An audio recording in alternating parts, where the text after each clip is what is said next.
जो शिक्षक अभ्यर्थी हैं लगातार परीक्षा पास थे, सीटेट, एसटीईटी, और लगातार वो मांग कर रहे थे कि 7वें चरण की बहाली निकाली जाए। और 7वें चरण की बहाली की प्रक्रिया को लेकर जिस प्रकार से प्रोटेस्ट चल रहे थे, मुझे लगता है कि कोई ऐसा दिन महीना बाकी नहीं है, कोई ऐसा महीना बाकी नहीं है, सप्ताह बाकी नहीं है जब पटना की सड़कों पर प्रोटेस्ट न होते हो। और लाठीचार्ज का जब मामला होता था तो ये देशव्यापी आंदोलन की तरफ उग्र रूप होता था।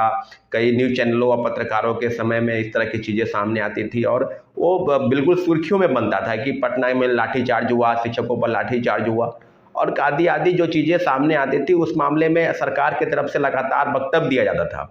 पहले शिक्षा मंत्री विजय कुमार चौधरी थे, उसके बाद प्रोफेसर चंद्रशेखर बने, लगातार कह रहे थे कि 7वें चरण की जो है नियमावली बन गई है, कैबिनेट से मंजूरी मिलने वाली है, आप लोग बेकार आंदोलन कर रहे हैं, प्रोटेस्ट करते हैं।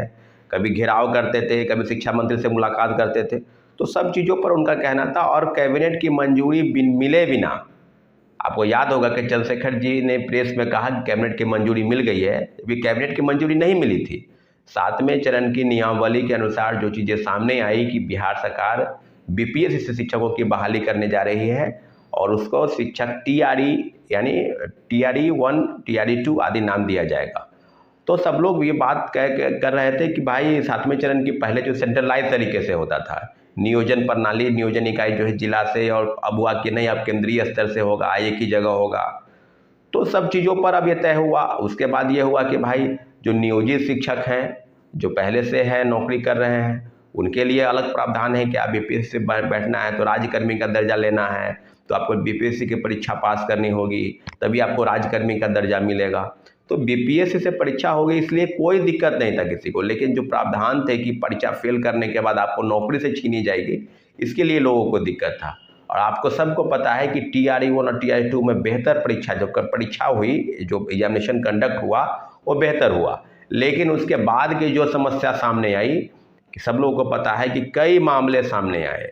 बहाली की प्रक्रिया, नियुक्ति प्रक्रिया जो जिला में हुई और आपाधापी में क्रेडिट लेने में बीपीएससी खुद कह रहे थे कि हम डॉक्यूमेंट का वेरिफिकेशन खुद करेंगे, क्योंकि बीपीएससी पहले से भी इस तरह की जो सिविल सेवा की परीक्षाएं होती है तो परीक्षा में जो उत्तीर्ण अभ्यर्थी होते हैं उनका इंटरव्यू के बाद जो डॉक्यूमेंट का वेरिफिकेशन होता है वो बीपीएससी स्वयं करती है और उसके बाद चयनित अभ्यर्थियों की सूची बनाकर संबंधित विभाग को भेजती है।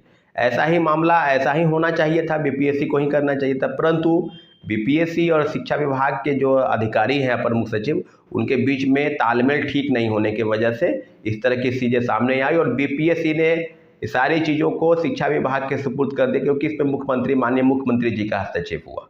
और जाहिर सी बात है कि मुख्यमंत्री जी के कहने के बाद शिक्षा विभाग ने डॉक्यूमेंट का वेरिफिकेशन कराया, और डॉक्यूमेंट का वेरिफिकेशन इस आपाधापी में कराया कि कई ऐसे फर्जी अभ्यर्थी हैं जिनके पास नकली प्रमाण पत्र कह लीजिए, चाहे वो डोमिसाइल सर्टिफिकेट हो, चाहे वो दिव्यांगता प्रमाण पत्र हो, चाहे वो आप सीटेट अभ्यर्थी, सीटेट फेल, एसटीटी फेल, कई ऐसे अभ्यर्थी कुछ सामने आए, चाहे वो झारखंड के रहने वाले मुकेश जी हो, पूजा हो, करिश्मा हो, कई अभ्यर्थी सामने आकर चिल्ला कर कहते थे कि हम तो सीटेट फेल हैं और मुझे नियुक्ति प्रमाण पत्र दिया गया। तो इसके पीछे जो गड़बड़ी सामने आई है, क्योंकि बीपीएससी के साइट पर जो वाटर मार्क सर्टिफिकेट अपलोड करना था, उसी वाटर मार्क सर्टिफिकेट को जो है वो डीपीओ या डीईओ या जिला से जो संबंधित जो सेल बनाए गए थे जहां पर डॉक्यूमेंट का वेरिफिकेशन कराना था, वहां पर कराया गया। तो टीआरई 1 में 10,000 लोगों ने डॉक्यूमेंट का वेरिफिकेशन नहीं कराया। और सप्लीमेंट्री रिजल्ट पर जब हम लोग आगे बढ़े, जब रिजल्ट का पब्लिकेशन हुआ, तो आप सबको पता है कि 70,000 से लेकर 80,000 तक ही लोगों ने डॉक्यूमेंट का वेरिफिकेशन कराया।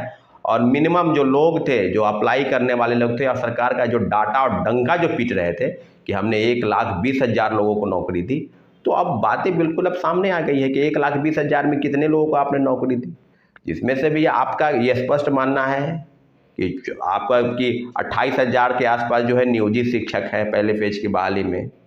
उसके बाद जो डाटा सामने आ रहा था दूसरे फेज में कि 14,000 के आसपास नियोजित शिक्षक हैं। तो फिर सीटों को बचाकर अब भी जो घालमेल किया गया, बड़े पैमाने पर जो फर्जीवाड़ा हुआ, उसका तो भंडाफोड़ आज हुआ है। उसका तो भंडाफोड़ तीसरे फेज की बहाली में हुआ है कि कैसे कैसे शिक्षकों को चयनित करके बीपीएससी और शिक्षा विभाग ने शिक्षक बनाया है। आप समझ लीजिए इस बात को कि कोई जिला बाकी नहीं है जहां से सूची नहीं आई। नालंदा से लेकर पटना और तमाम ऐसे जिलों की सूची जो है वो प्राप्त हो गई है और मीडिया के माध्यम से उस चीज़ों का और सप्लीमेंट्री रिजल्ट के नाम पर जो खाना पूर्ति हुआ, मात्र 2773 लोगों का रिजल्ट TRE-1 में दिया गया। आप इस बात को समझ लीजिए कि TRE-1 में सीट बचाकर TRE-2 में, TRE-2 में सीट बचाकर TRE-3 में, क्योंकि सप्लीमेंट्री रिजल्ट देंगे तो माल का तो उगाही होगा नहीं। और जाहिर सी बात है, नए फ्रेश बहाली होगी, प्रश्न पत्र मुहैया कराना है, शिक्षा माफियाओं के हाथ में प्रश्न को बेच देना है, ये तो बात तो जगजाहिर है तीसरे फेज की बहाली में। और कई मामले सामने आ रहे हैं। अतुल प्रसाद जी जो BPSC के पूर्व चेयरमैन हैं, जिनके रहते TRE-1 TRE-2 दोनों के शिक्षकों की बहाली प्रक्रिया हुई, उस पर तो आप ट्वीट नहीं कर रहे हैं। 3.5 करोड़ के जो गबन का मामला है, जो पैसे लेकर बहाली की प्रक्रिया किसी व्यक्ति द्वारा ली जा रही है और आपकी पत्नी से पूछताछ के बाद अपनी पत्नी ने उसी व्यक्ति पर FIR कराया है, तो जाहिर सी बात है इस मामले पर आर्थिक अपराध इकाई को संज्ञान लेना चाहिए, बिहार सरकार को संज्ञान लेना चाहिए कि अगर वो आरोप सही है तो कार्रवाई होनी चाहिए BPSC के पूर्व चेयरमैन अतुल प्रसाद पर। अगर वो बात गलत है, जो आरोप लगाया गया है, जो FIR हुआ है वो गलत है, तो उसके ऊपर कार्रवाई होनी चाहिए जो मनगढ़ंत आरोप लगा रहा है। बातें तो बस जांच की है, लेकिन जांच के बिंदु में आर्थिक अपराध इकाई की टीम किस प्रकार से काम कर रही है, ये आप बेहतर तो आर्थिक अपराध इकाई ही जानती है। अभी तक कई मामले सामने आए, अभी तक जो गिरफ्तारी हुई है मुख्य सरगनाओं की, अभी तक आपने बताया नहीं कि आखिर BPSC से जो प्रश्न पूछा गया, BPSC के अधिकारियों और कर्मचारियों की मिली भगत बिना प्रश्न पत्र कैसे मुहैया कराया गया। प्रिंटिंग प्रेस में छपने से पहले, QR कोड लगने से पहले पेन ड्राइव में सॉफ्ट कॉपी दिया गया, आपको उसका पासवर्ड बताया गया। ये चेयरमैन को पता था या परीक्षा नियंत्रक को पता था? क्योंकि जो आरोपी कह रहे हैं कि जो कोलकाता स्थित प्राइवेट लिमिटेड जो कंपनी है सिक्योर, उसको ठेका TRE-1 और TRE-2 में ही दिया गया। यहाँ तक कि उसने ये भी कहा कि 64वीं से लेकर 69वीं तक जो BPSC सिविल सेवा की परीक्षाएं हुई, सबके प्रश्न पत्र उसी प्राइवेट लिमिटेड कंपनी को दिया गया जो पहले से ब्लैक लिस्टेड है। तो क्या BPSC के पूर्व चेयरमैन अतुल प्रसाद जी को पता नहीं था? तो सारी चीज़ें बस अब सीधे पैसे कमाने को लेकर है। मैं तो पहले ही कह रहा हूँ कि बिहार की तमाम एजेंसी ऐसी है जो पैसे लेकर लोगों को बहाल करने में लगी है, और जो मेरिट वाले लोग हैं वो दर दर की ठोकरें खाए। आज उनका 20 से उम्र 30 और 30 से उम्र उनका 40 हो जाए, इससे राज्य सरकार को कोई मतलब नहीं है, क्योंकि उनको तो क्रेडिट लेना है। TRE-1 TRE-2 में खूब क्रेडिट है, उसी क्रेडिट के चलते महागठबंधन की सरकार भी टूटी, क्योंकि कई RJD के नेता अपने ट्विटर हैंडलर से और बड़े बड़े बैनर और पोस्टर लगाकर कहते थे कि रोजगार जो है वो तेजस्वी यादव की भूमिका है, रोजगार नौकरी में तेजस्वी यादव की अहम भूमिका है, और क्रेडिट तेजस्वी यादव लेना चाह रहे थे। जबकि बिना मुख्यमंत्री के सहमति के कोई भी योजनाएं या कोई भी फाइल आगे नहीं बढ़ता है। और इतनी बड़ी जो बहाली इस प्रक्रिया में हुई, इस राज्य में हुई, लगभग 2 लाख, 3 महीने में 2 लाख शिक्षकों की बहाली, तो उसका क्रेडिट किसको जाएगा? जाहिर सी बात है कि मुख्यमंत्री जी को उसका क्रेडिट लेना चाहिए। मुख्यमंत्री जी क्रेडिट ले रहे हैं। अब तीसरे फेज की बहाली में सीट बचाकर अब BJP के नेता, NDA के नेता क्रेडिट उसका लेंगे। तो साथियों, अब बिल्कुल जांच के आधार पर अब हम लोग जांच का इंतजार कर रहे हैं कि आर्थिक अपराध इकाई कितना जांच कर रही है।